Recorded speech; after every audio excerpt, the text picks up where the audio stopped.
mes chers collègues, j'allais dire par rapport à ce qu'on a entendu que de grandes idées et propositions.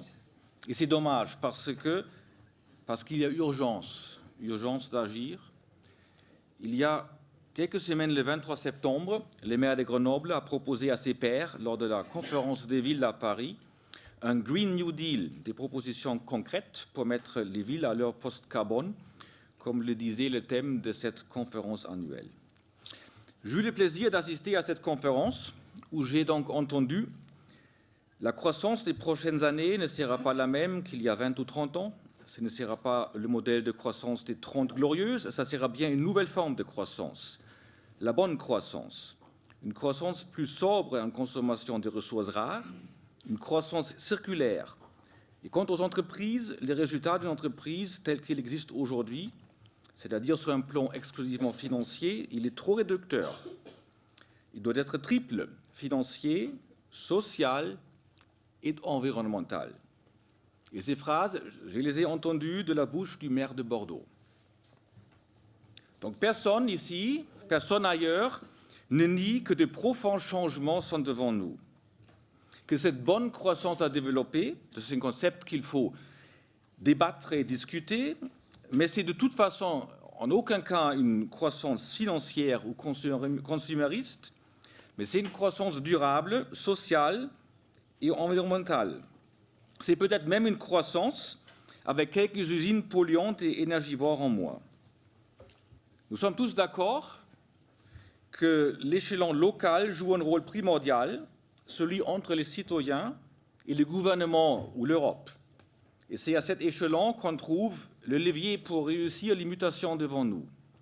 C'est aussi à cet échelon-là qu'on peut bien communiquer, et c'est toujours agréable d'entendre qu'on fait plein de coups de com', et de l'autre côté, on ne communique pas assez. Donc c'est à Grenoble que nous voulons aller plus loin qu'ailleurs, y compris dans les débats avec les citoyens et dans la confrontation des idées.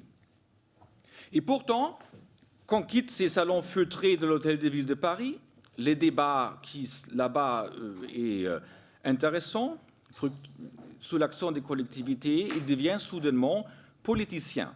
Et d'autant plus qu'on approche d'une échéance électorale.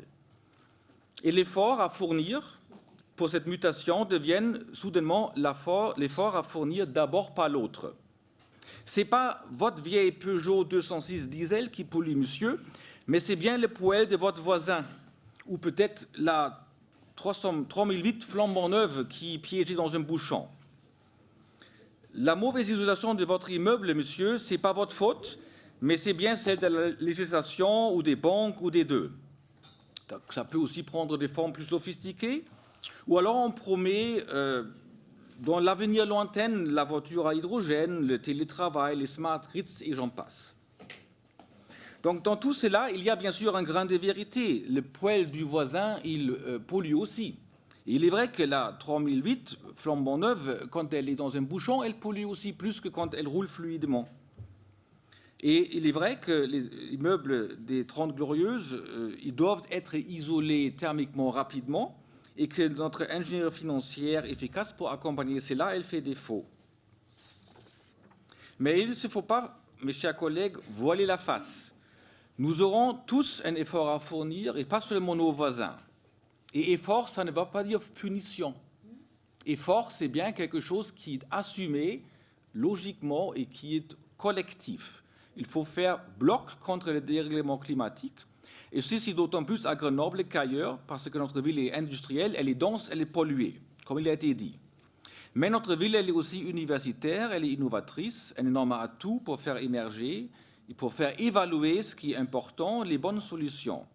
Comme par exemple cette meilleure gestion des pics de pollution qui vous est proposée aujourd'hui et que nous expérimentons ensemble avec Paris et Strasbourg.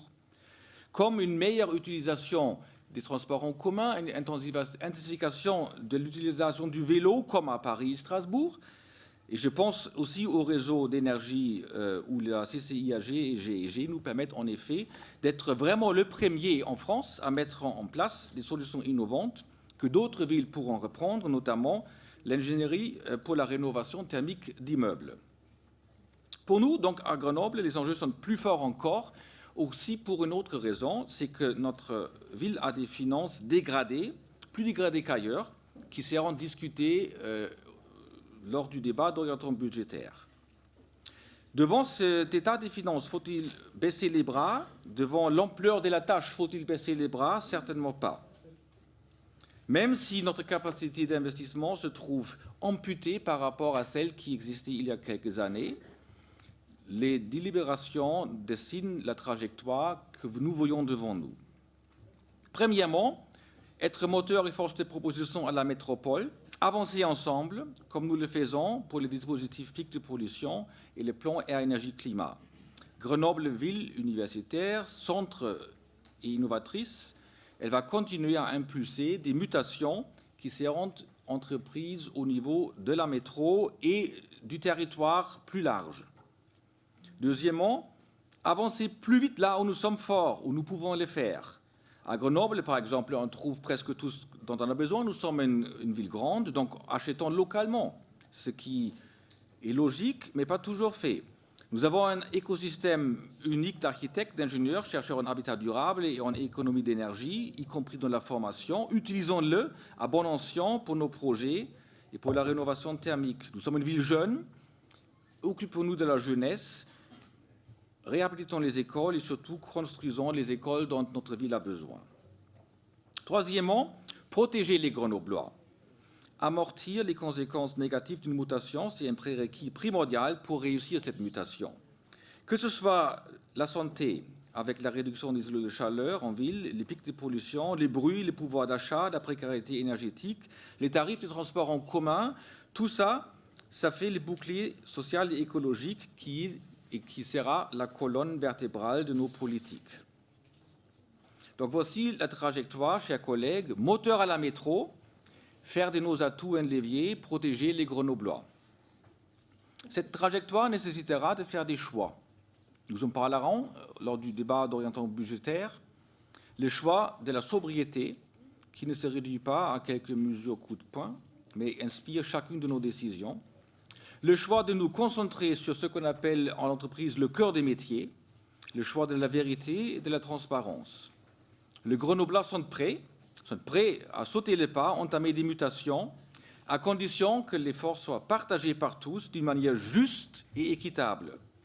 Donc arrêtons donc à leur promettre le ciel, de leur promettre le ciel par la vertu des autres, et construisons ensemble cette vertu, l'avenir durable de notre ville. Je vous remercie.